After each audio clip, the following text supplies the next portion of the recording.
Assalamualaikum warahmatullahi wabarakatuh. Selamat pagi anak-anak yang sudah mengikuti kelas online Bapak pada pagi hari ini. Jumpa lagi dengan Bapak Arofa. Di kelas kali ini Bapak akan membahas tentang isi dan aspek kebahasaan dari teks laporan hasil observasi. Sebelum itu Bapak akan menanyakan kabar ke teman-teman dahulu. Selamat pagi teman-teman. Pagi, Pak.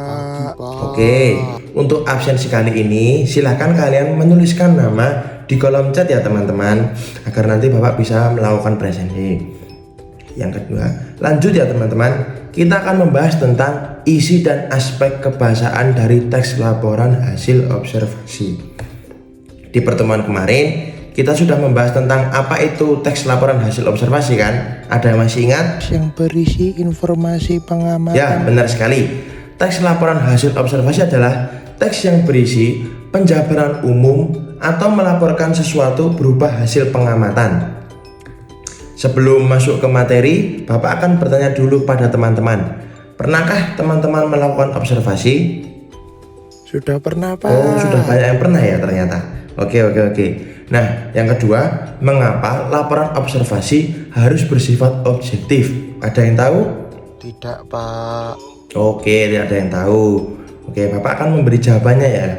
Kenapa laporan teks hasil observasi harus bersifat objektif? Karena laporan tersebut harus dilaporkan sehingga data-datanya harus bersifat fakta. Begitu ya teman-teman. Sebelum memulai pembelajaran, Bapak akan menyampaikan tujuan pembelajarannya, yaitu ada dua. Yang pertama, teman-teman mampu menelaah isi dan aspek kebahasaan dari teks laporan hasil observasi, dan yang kedua, teman-teman mampu mengonstruksi laporan teks hasil observasi dengan memperhatikan isi dan aspek kebahasaan teks laporan hasil observasi. Untuk capaian pembelajarannya juga terdapat dua, yaitu yang pertama, teman-teman dapat menganalisis isi dan aspek kebahasaan dari teks laporan hasil observasi, dan teman-teman mampu mengonstruksi teks laporan hasil observasi tersebut dengan memperhatikan isi dan aspek kebahasaan baik secara lisan maupun tulis. Baik, langsung saja Bapak mulai materinya ya. Yang pertama yaitu apa isi dari teks laporan hasil observasi?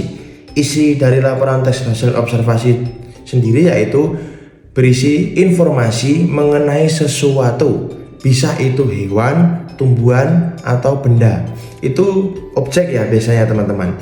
Nah, di dalam teks laporan hasil observasi itu sendiri juga terdapat 3 struktur seperti di pertemuan kemarin, tapi kali ini Bapak akan menjelaskan secara rinci. Struktur yang pertama yaitu deskripsi umum. Apa itu deskripsi umum? Silahkan novel dibaca. Bagian pembuka berisi sesuatu yang dikaji, Pak. Baik, benar sekali. Deskripsi umum itu berisi penjabaran umum di awal ya teman-teman. Biasanya itu terdapat di paragraf pertama. Nah, selanjutnya yang kedua yaitu strukturnya deskripsi bagian. Deskripsi bagian adalah deskripsi bagian yang mencakup rincian tentang sesuatu yang dilaporkan. Biasanya terdapat di paragraf ketiga dan seterusnya. Itu ya teman-teman, mudahnya untuk mencari deskripsi bagian. Dan yang struktur yang terakhir yaitu deskripsi manfaat. Apa itu deskripsi manfaat? Yaitu bagian yang menunjukkan bahwa di setiap objek yang diamati mempunyai manfaat. Biasanya ini terdapat di kalimat terakhir ya teman-teman. Jadi lebih mudahnya kalian menentukan di mana letak deskripsi manfaat, ya ini di paragraf terakhir ya teman-teman. Kemudian materi selanjutnya yaitu tentang aspek kebahasaan teks laporan hasil observasi. Yang pertama yaitu terdapat kata kerja atau verba. Yang kedua terdapat adjektiva atau kata sifat. Yang ketiga menggunakan antonim dan sinonim. Yang keempat menggunakan konjungsi. Yang kelima menggunakan kalimat kompleks dan simpleks, dan yang terakhir menggunakan kalimat definisi. Bapak akan menjelaskan yang pertama dulu ya teman-teman. Menggunakan verba atau kata kerja. Kata kerja atau verba itu adalah kata-kata yang menyatakan suatu tindakan. Contohnya kata memiliki, mengalami, memegang, merupakan. Itu termasuk kata verba ya teman-teman, atau biasa disebut kata kerja. contohnya pensil merupakan salah satu alat tulis. Nah, merupakan itu tadi kan termasuk kata kerja. Yang kedua yaitu penggunaan adjektiva atau yang biasa kita sebut kata sifat. Adjektiva sendiri adalah kata-kata yang digunakan untuk mengungkapkan sifat atau keadaan orang, benda, ataupun binatang, ataupun juga tumbuhan. Kata sifat biasanya didahului atau diikuti dengan kata paling, sekali, amat, dan sangat. Contohnya dari kalimatnya yaitu sangat bagus rumah ini. Nah, tadi kan ada kata sangat. Nah, itu kan termasuk kata sifat. Jadi ini termasuk adjektiva. Dan yang ketiga yaitu penggunaan sinonim dan antonim. Sinonim sendiri yaitu kata-kata yang memiliki persamaan makna atau lebih gampangnya yaitu persamaan makna. Nah, dan antonim sendiri adalah kata yang maknanya berlawanan atau sering kita sebut yaitu lawan makna. Contoh dari sinonim sendiri yaitu contohnya yaitu Bapak akan memberikan contoh halus. Nah, sinonim dari halus kan lembut. Nah, itu bisa dipakai untuk membuat teks laporan hasil observasi.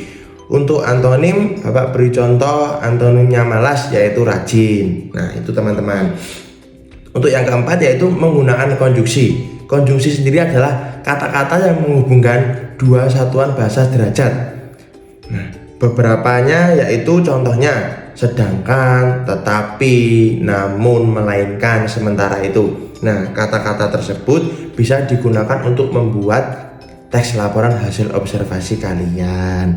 Untuk yang kelima yaitu menggunakan kalimat kompleks dan simpleks. Kalimat kompleks sendiri adalah kalimat yang mempunyai lebih dari satu verba atau satu predikat. Sementara kalimat simpleks yaitu hanya terdiri atas satu struktur kalimat. Contoh dari kalimat kompleks yaitu siswa dilarang makan atau minum serta dilarang bergurau. Untuk contoh kalimat simpleks yaitu gajah itu sangat besar. Untuk aspek yang terakhir yaitu penggunaan kalimat definisi. Kalimat definisi sendiri adalah suatu kalimat yang menjelaskan umum suatu tentang benda, hal, aktivitas atau objek yang lainnya. Kalimat definisi sering digunakan dalam teks laporan dan merujuk pada sebuah istilah teknis atau ilmiah tertentu. Kalimat definisi ini membantu pembaca untuk mengetahui dan memahami istilah-istilah yang sering. Contohnya, mamalia adalah hewan yang menyusui. Adalah itu termasuk kalimat definisi. Jadi mendefinisikan sebuah objek. Baik, semua materi sudah Bapak jelaskan. Bapak akan memberikan satu contoh teks laporan hasil observasi. Tugas kalian adalah menentukan isi dan struktur dan aspek kebahasaan dari teks tersebut. Bapak akan memberikan contoh teksnya di layar ini ya teman-teman. Bapak memberikan waktu sekitar 10 menit cukup teman-teman? Cukup, Pak. Oke, silahkan dikerjakan ya teman-teman.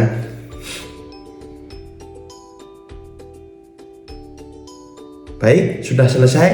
Apakah ada yang ingin menyampaikan jawabannya? Saya, Pak, saya. Ada. Oke, silahkan sampaikan jawabannya. Baik, Pak. Di teks tersebut terdapat di paragraf pertama dan kedua terdapat deskripsi umum. Lalu di paragraf ketiga dan 4 terdapat deskripsi bagian, dan di paragraf kelima dan 6 terdapat deskripsi manfaat. Lalu untuk isi dari teks laporan tersebut yaitu informasi mengenai buah jeruk. Lalu di aspek kebahasaannya terdapat 6, Pak, yaitu terdapat kata kerja, contohnya merupakan itu, dan menggunakan kata sifat, contohnya paling besar, dan terdapat anonim, contohnya elok, dan terdapat penggunaan konjungsi, contohnya melainkan. Dan yang terakhir terdapat kalimat definisi di awal paragraf, yaitu jeruk adalah. Itu, Pak, jawaban dari saya. Apabila salah mohon diperbaiki. Terima kasih.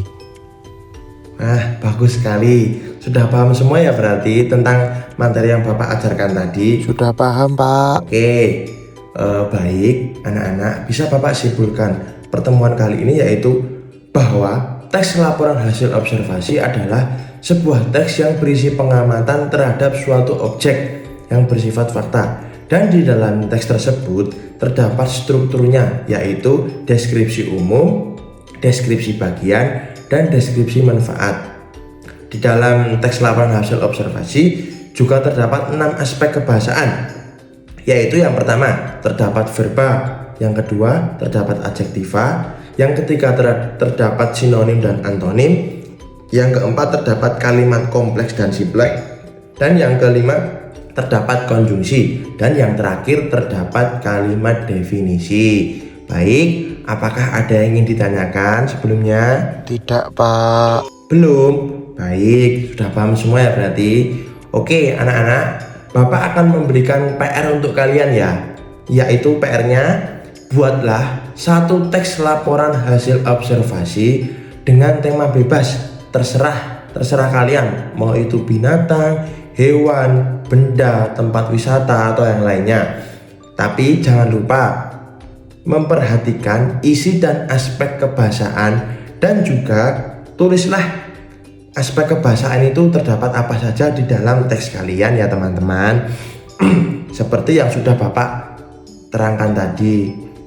Oke, kemudian hasilnya kalian presentasikan di pertemuan berikutnya. Oke, sudah paham tentang pekerjaan rumahnya? Sudah paham, Pak. Oke, Bapak akhiri pembelajaran pada kali ini.